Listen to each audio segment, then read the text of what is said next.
Okay folks, essentials to market structure. And this module is going to be really based upon the premise of looking towards helping you educate yourself in determining trade direction. This is probably one of the most reoccurring email inquiries and posts that you see in the forums on baby pips directed to me. It's my goal obviously to share a further amplification on some of the concepts that I use in determining trade direction, and hopefully this will be insightful for you. But what do we do when we sit down in front of the charts? What's the primary function as a trader? Well, you as a Forex trader, you want to be finding your way through price. And as a new trader, I can understand how daunting this task may be because there's so many different time frames. You have your monthly, weekly, daily, 4-hour, 1 hour, 15-minute chart, 5-minute chart, 1-minute chart. You have tick charts. All these different time frames. It's very bewildering sometimes if you don't understand really what it is that you need to be doing and breaking down price in a uniform, structured way. So the first thing I'm going to really counsel you on is your primary objective is to know your time frame that you're trading. Okay, and it gets back to what type of trader are you going to be? Are you going to be a position trader? Are you going to be a swing trader, a short-term trader? Or are you going to be a day trader or a scalper? I can't teach you how to find the correct style of trader. That's within you. That's all part of your personal makeup. So this module, much in the same capacity my other modules have been, they're going to speak in general terms, okay, but it's going to give you enough insight for you to be able to determine what it is that you need to be focusing on for you to find the most optimal way of trading for you yourself, okay, because each of us are going to be different.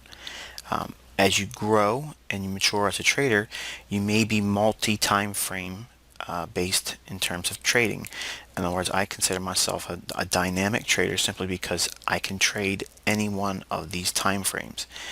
Now, I excel in the short term to swing trading area, but I can day trade and I can scalp, but I prefer not to. It would be my advice to you is, if you can, try to work within the short term to day trading in the beginning, because it's going to give you the most immediate feedback and it's going to give you the confidence you need to be sticking to a plan, because obviously as a position trader you don't have a whole lot of opportunities materializing that frequently.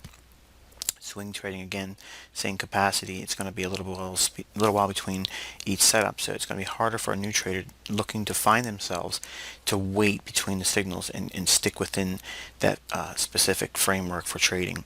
So short-term trading and day trading and scalping, let's just avoid that for now, but we will talk about how you can utilize these concepts for scalping. But again, short-term and day trades, if you are brand new to price action, those are very rewarding because they give you the immediate feedback new traders sometimes need.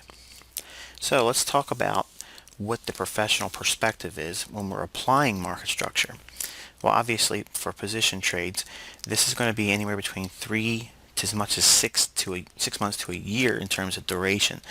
Now, I don't have a whole lot of types of trades like this, but every 3 to 4 months in the marketplace, whether it be in stocks or commodities or Forex, there is a specific swing that manifests itself, and we talked about that in other videos and other teaching.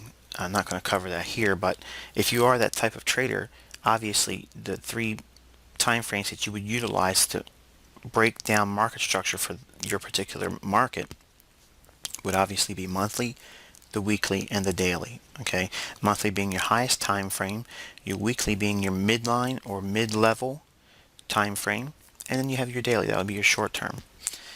Now, as a swing trader, okay, your premise for breaking down market structure will be comprised of looking at the daily, the 4-hour, and the 1-hour chart.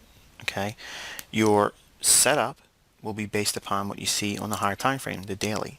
Much in the same capacity for a position trade, the monthly will be your position trade premise. In other words, if we are considerably overbought, there should be some kind of a topping formation on the monthly chart. You would look to see market structure break down on the weekly and daily to facilitate a short position. Well, on a swing trade model, you utilize that same measure of market structure by utilizing the highest time frame for swing trades. In this approach would be the daily chart, and then breaking that down into 4-hour chart, and then lesser price action study in the 1-hour chart. So you'll be timing on the 1-hour, you would be managing on the 4-hour, and the premise or the trade idea would be built upon the highest time frame, which would be the daily chart. Okay, in the swing traders model here. If you're a short-term trader, obviously the duration of time for these types of trades could be anywhere between 1 day to as much as a week or so. Swing trading is about a week or more in terms of trade duration, and I forgot to mention that. But for short-term trades, you'll be using the 4-hour chart for your trade premise or your directional bias. And then on the 1-hour chart, that would be your trade management or mid-level time frame. And then your 15-minute chart would be utilized for your timing for entry and possibly looking for early reversal signs that your trade may be petering out and it's time to take profits. For day trades, obviously, you can see it's the 1-hour chart. It'd be your highest time frame. You would be managing your trade on the 15-minute time frame, and your 5-minute chart would be utilized to enter. Now, it's not to say that you can't use a 5-minute chart on the short-term swing and position trades for entry. Okay, I'm giving you the framework for at least having 3 time frames across the spectrum of your trading, and how you break down market structure over these 3 specific time frames for each individual trading model will give you, again, the building blocks to flesh out what you need to see in terms of directional bias. Okay, so let's take a look at closer look at price action and market structure. Now, the keys to multiple time frame market structure, okay, are rather simple. Where's your focus? Your focus should be on the highest of the 3 time frames. Trades will be managed by the highest or mid time frames. Okay, in other words, if you are a swing trader, you're going to be utilizing that daily time frame to manage, or the 4-hour chart to manage your trade. Okay, but the daily is going to be utilized to facilitate the trade premise. In other words, that's going to give you your directional bias. Okay, the market structure that is on the daily chart, that's framing your swing trades. Okay, once you get into a trade, you would be managing that trade on a 4-hour time frame, and you would just use the respective time frames we just talked about in the previous slide. And then your 1-hour chart would be used for timing purposes. Okay, so the shortest time frame in that regard for swing trading would be the 60-minute chart. So your entry signals would be derived from having studied the market structure on the daily and the 4-hour. Then your 1-hour chart would facilitate the specific entry point. Okay, so in other words, you would do your entry concepts and techniques on the 1-hour chart for swing trades. The highest probability trades are made in the higher time frame direction. Okay, now there are going to be instances where the higher time frame premise may be bullish, but you're approaching a key resistance level, so that may be trumped. So that's where we're going to go back to the core essentials to technical analysis, that being support and resistance trumps everything. Okay, without the understanding of key support and resistance levels, you're not going to get to a directional bias regardless of what trading model you're using, position, day trading, whatever it is. If it's not framed on the premise of key support and resistance levels, it's probably going to be a struggling point for you as well. Okay, so you have to go back to the core essentials, to my concepts, and just sound trading altogether. Key support and resistance levels are where it's all at. Okay, without those, all of these lines and all of these procedures that we're going to be covering here and what we've covered in previous videos and such is going to do no good to you. Okay, so you have to understand what is a key support and resistance level. So if you are looking at the highest time frame for your particular model, that will hopefully draw your attention to whatever key support and resistance level at that point in price action. Obviously, you can always go out to a daily and weekly just as a a catch-all as far as whatever time frame you're trading. If you just look at a daily and weekly in terms of support and resistance, those will be helpful to you. Now, the market profiles will also assist you in market structure analysis concepts. That being, are we in a trending market? Are we in a reversal pattern or formation, or that type of profile in the marketplace? And are we in a consolidation preparing for a breakout scenario? Okay, so market profiling is essential to helping you and assisting you in measuring what the current market structure is. Okay, and are we bullish or bearish?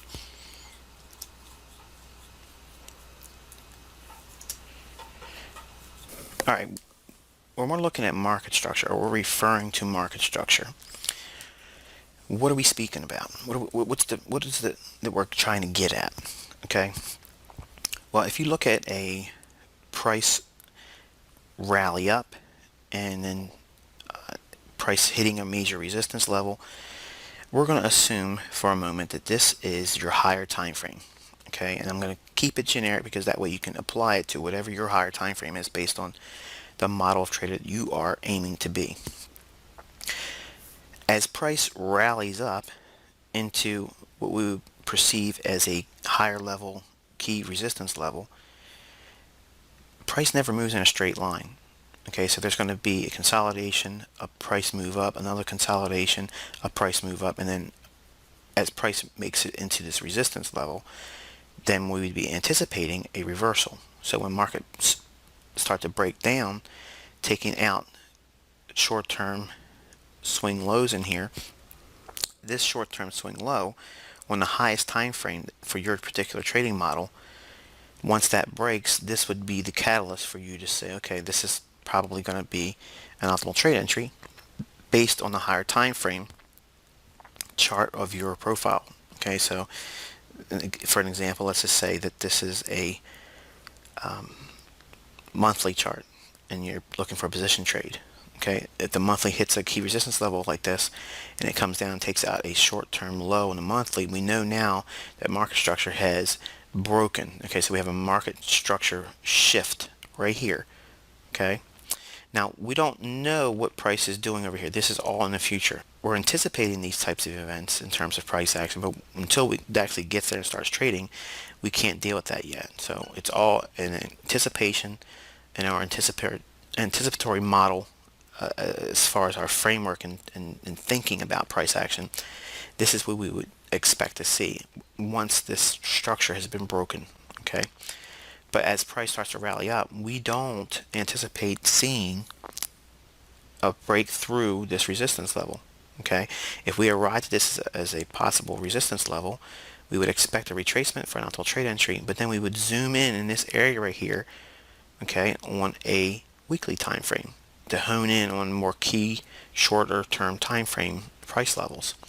And then by zooming in, okay, we would possibly see a shorter term optimal trade entry or respective sell pattern to convince us even further that this is probably going to be a selling scenario. And if we move down into a daily and see something even similar to that, okay, you would have all these nesting confluences of implied resistance levels.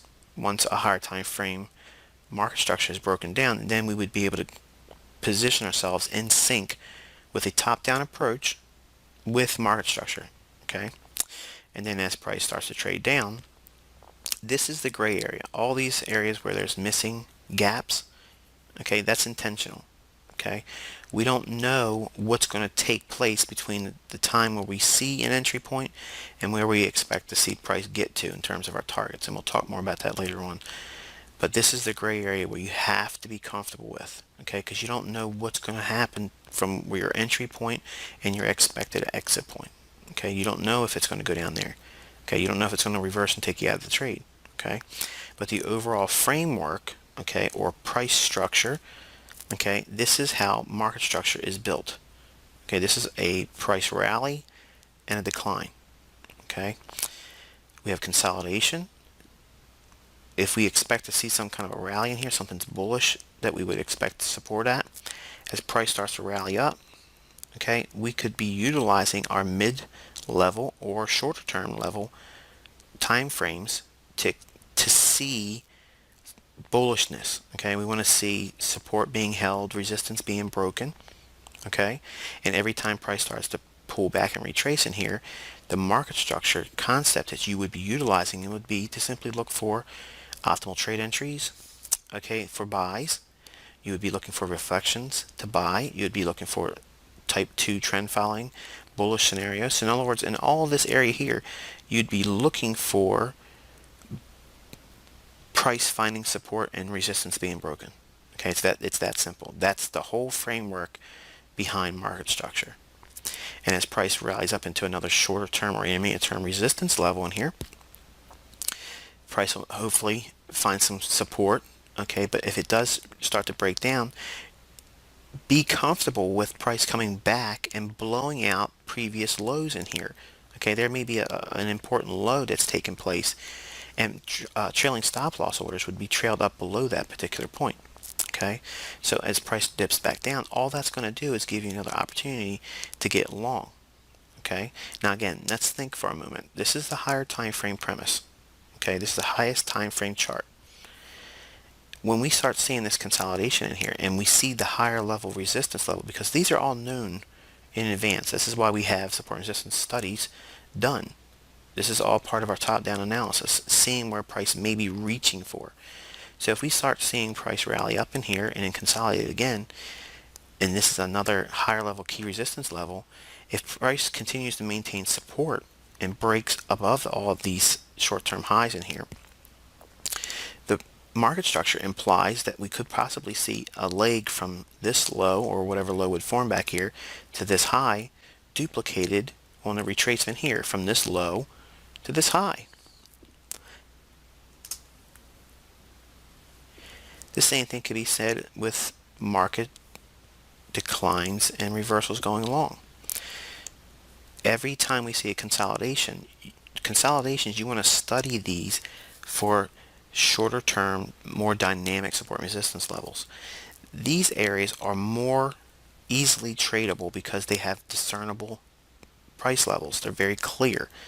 We don't know how it's going to take price from these consolidations to the next consolidation. We don't know that. We anticipate that gray area that's missing, these little pieces of market structure that's missing. I left that out because I want you to think like this. Okay, if it's a little confusing now, I understand, but if you apply this same general, I don't want to say profile, but this diagram, okay, in other words, in terms of how I have price lows illustrated here, if you look at how price declines actually materialize, you'll start to see these lows form like this, and inside of those consolidations and every swing low that forms, there's going to be discernible optimal trade entries or reflection patterns, or generally fractal patterns.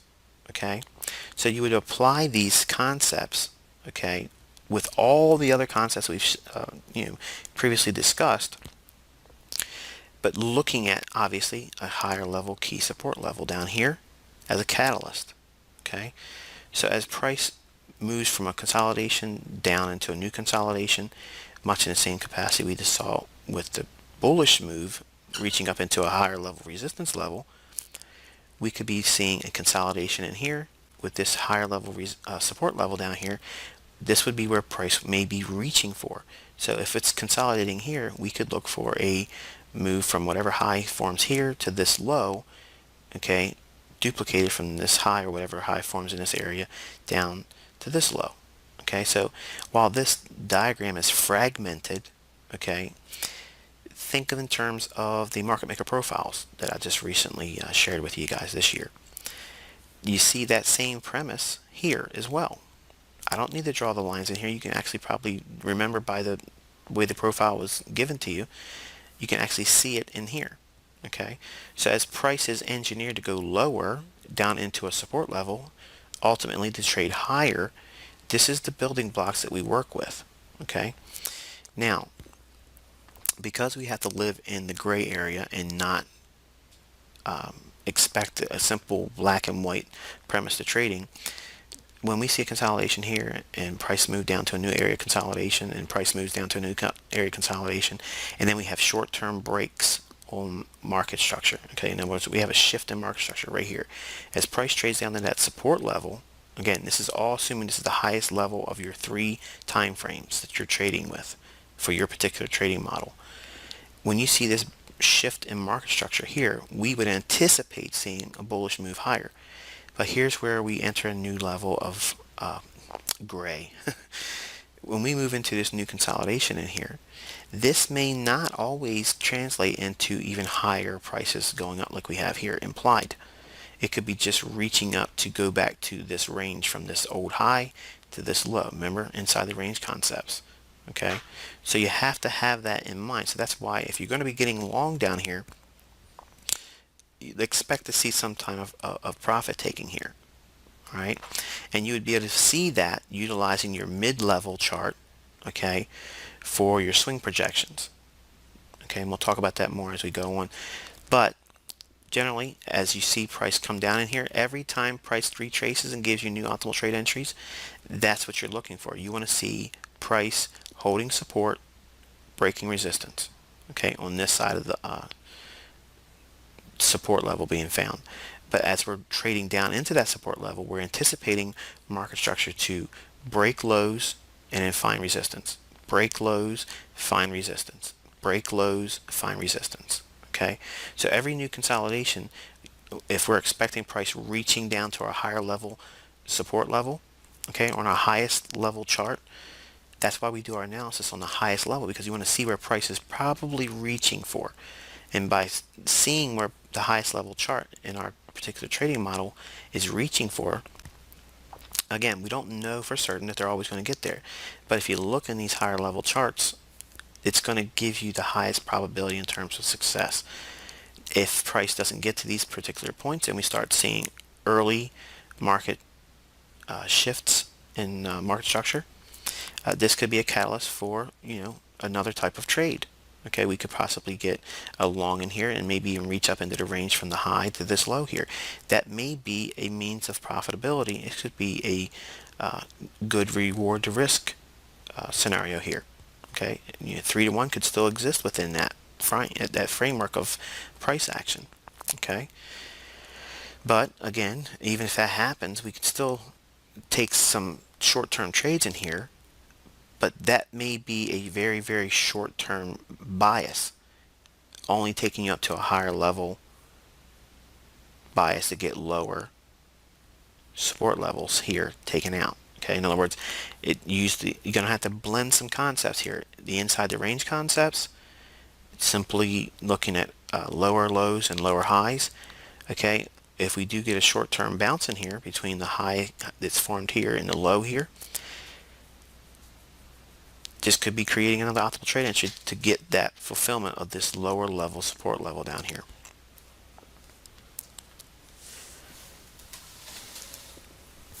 Now, again, we've seen this diagram before. Assuming that we have a high up in here reaching into resistance, as price breaks this short-term low here, the market structure is broken. So as price starts to retrace, every time it retraces, we're looking for new selling opportunities. But if we see a previous swing, as we see here, see this price swing here? Okay? If this level's taken out here, if we get a retracement or another additional sell signal, this is where we use swing projections just on price. We're not using Fibonacci. You can, but just looking at simple price action alone, this low to high, once it's broken, you can start taking this same measurable swing from this point here down to that same level and project it lower.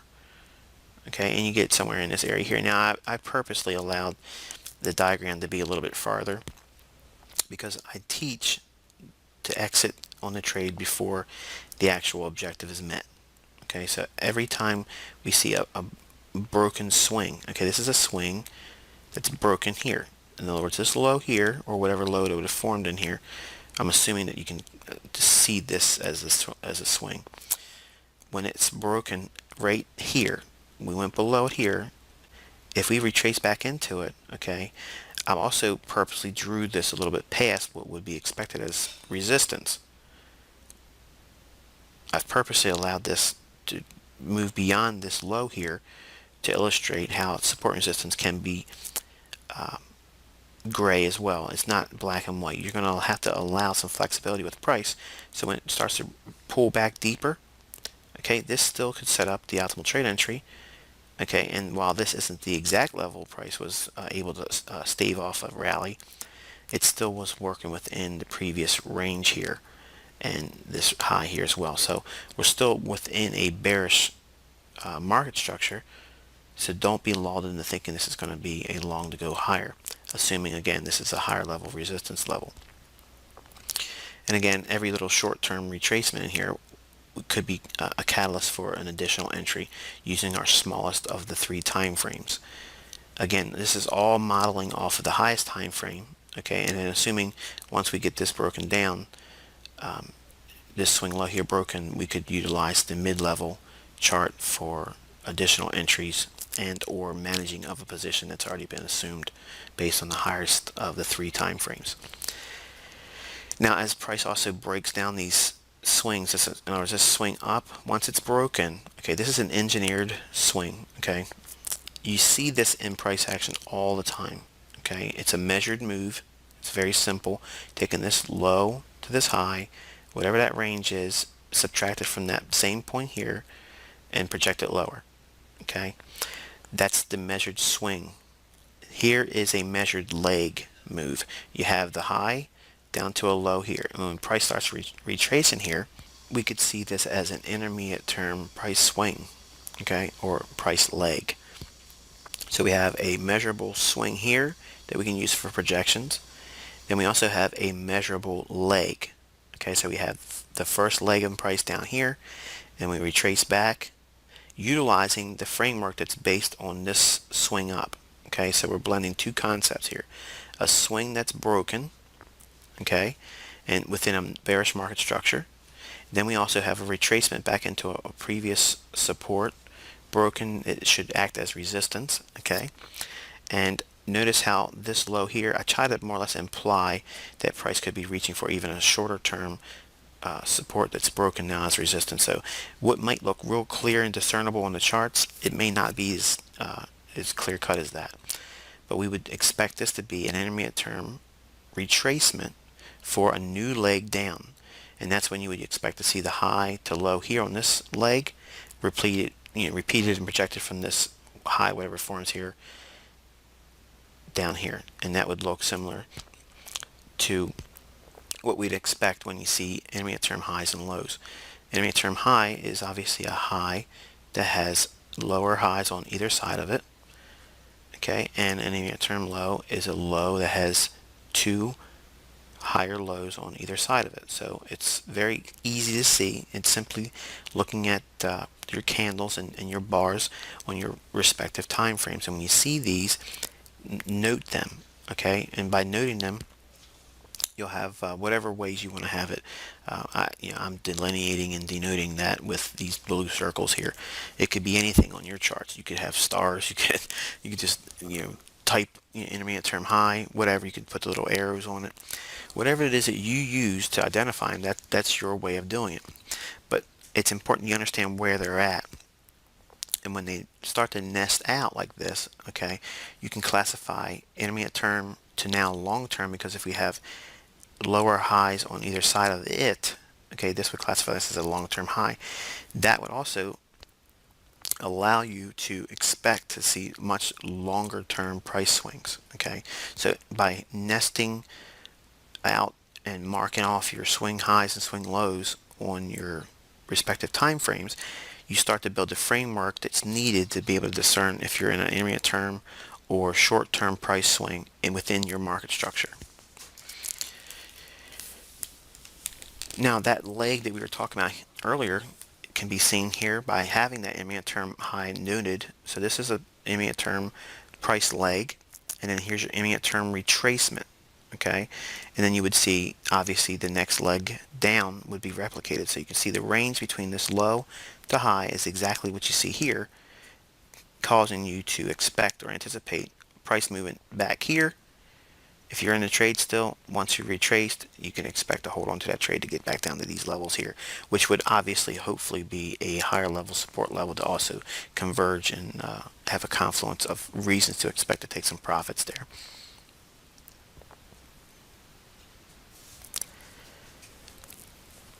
Now, by having all these things in the forefront of your mind and having specific price legs and price swings and how they nest together, it's important you understand that the framework of your market structure is derived from the highest level of the three time frames you're trading with. That's where the framework or the basis of your trade is built upon. Your mid-level chart is used to zero down into a smaller time frame, expecting to find support and resistance levels that may not be discernible in your highest time frame. Then your lowest time frame is used for your entry, and we're going to be talking about that specifically here. Assuming that we've built the premise of market structure and assuming that it's bullish, okay, everything we're talking about here would be obviously reversed for selling scenarios. But assuming we have a bullish market structure, okay, we're a swing trader. Let's say for a moment that our highest time frames suggest that we have a bullish market structure underway. We've traded off of a higher level support level, and price has given us a broken market structure to the upside. Okay, so there's been a market structure shift. Short-term highs have been broken on our highest level time frame chart. Our mid-level time frame has allowed us to zero in and find a key support and resistance level. Now we have this higher level key support and resistance level that's also converging with our mid-level support and resistance level. Okay, and that same support and resistance level may be a confluence of maybe a pattern that overlaps with that specific that level. Okay, and we now have a bias. Okay, this bias is bullish. It does not mean every single day you're going to get a trade that's going to materialize as a bullish move and see profitability. If it was just that simple, guys, everybody would be multimillionaires and we'd all be Warren Buffett's and super rich. So obviously, it's not that easy.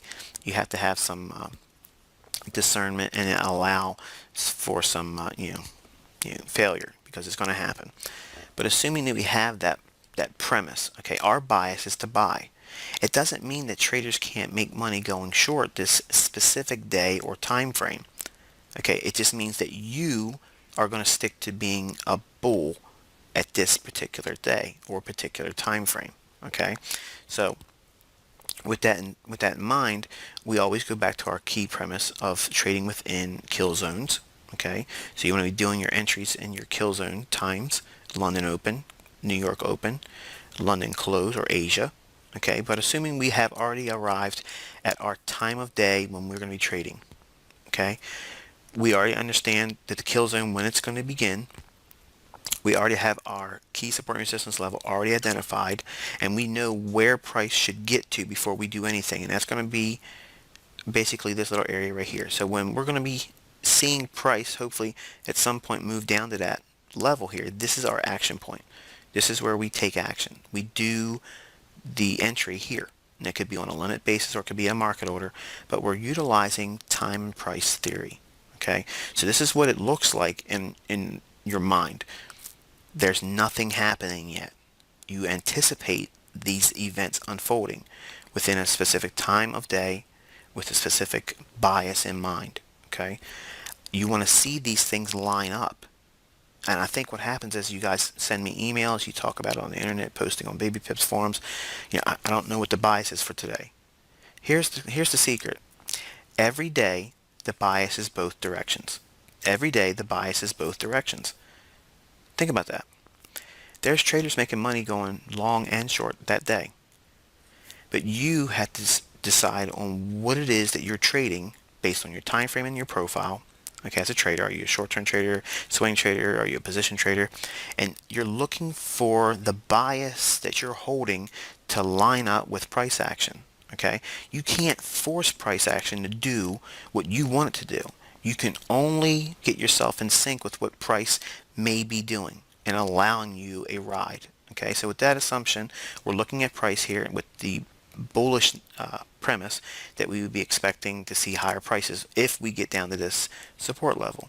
Okay, so we've established that the higher time frame of the 3 time frames we use for market structure study is now bullish.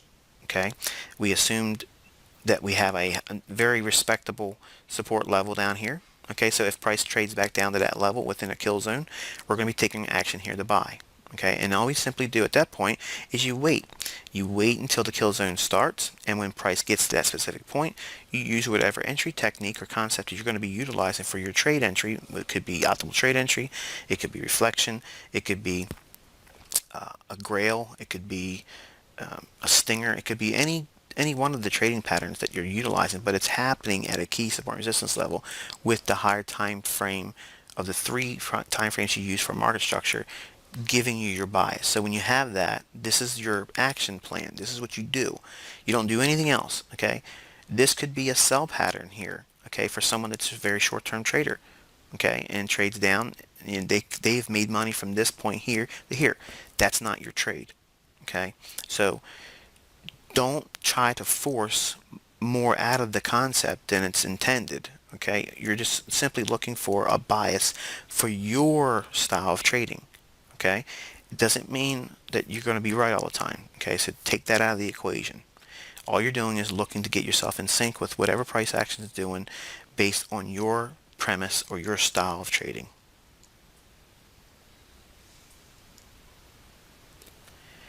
All right, obviously this is a very simple approach to dealing with directional bias, but it's meant to help you avoid the overcomplication that tends to happen with traders. Okay, and it's usually the new traders that try to add all these things to it and squeeze all the tools into, giving them a directional bias with the expectation, falsely albeit, that they're going to always know what direction the market's going to move every single day. And I'm going to tell you guys, I've been doing this almost 20 years, and I don't get it right every single day. Okay, you know what the secret is to my trading?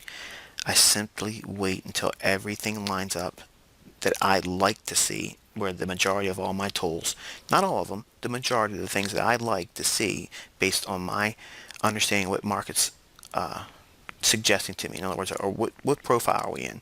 Are we overall ripe for a reversal? Are we in a trending condition? Are we in a consolidation area where, I don't want to be taking any kind of trading, with the expectation that we're going to have a trending type of event unfold, because we're going to be working within a large consolidation. I use that as my building blocks, and then by using the market profiling to give me the initial clue as to where we may be trading, then I start looking at actual individual market structure concepts on the 3 time frames that I use for whatever type of trading I'm doing at the time. Because I am dynamic, I move from one time frame or profile trading to another. One week I may be simply a day trader. In other weeks I'll be a short-term trader. And I wish there was a way for me to teach that premise from moving from one dynamic to another. I can't. So it may be disappointing to you, but this is a limitation on me as a mentor. I don't know how to communicate that. But I can give you concepts and approaches to do specific styles of trading, and you just have to wait for the opportunities where price action gives you that sweet spot in terms of being able to apply it. Okay, so by selecting a directional bias, this does not guarantee profitability. It's very important you understand that. Nor does it guarantee accuracy in either your trade direction and or your trade results. One trader's bias may be bullish. Okay, they're looking for buys, and that may exist inside the realm of another trader's sell bias. They both can be correct and make money, and even see both their respective profit objectives achieved.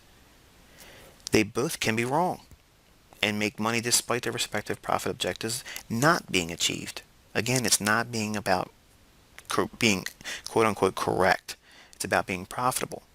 However, They both could simply lose money and neither trade idea come to fruition. There is no black and white. It's very important you understand that. As a trader, you must enter the gray and be comfortable with the less than perfect visibility. Trades with the foresight that you're expecting don't exist. Nobody has a crystal ball. I don't have it. I'm still trading on the probabilities, not the perfect scenario. There's no perfect scenario, okay? You, as a trader, will see trades materialize that will provide you plenty of profit-taking potential. Live there. Don't expect 100%. It's not going to happen, okay? Because I guarantee you, the only thing 100% is going to happen is you're going to go nuts expecting an impossibility. Find your time frame as a trader. Determine the market structure given for that time frame. Trade within that respective market structure and perform your targeting on the highest and mid-level time frames. And I promise you, you'll have more than enough trades laid at your feet.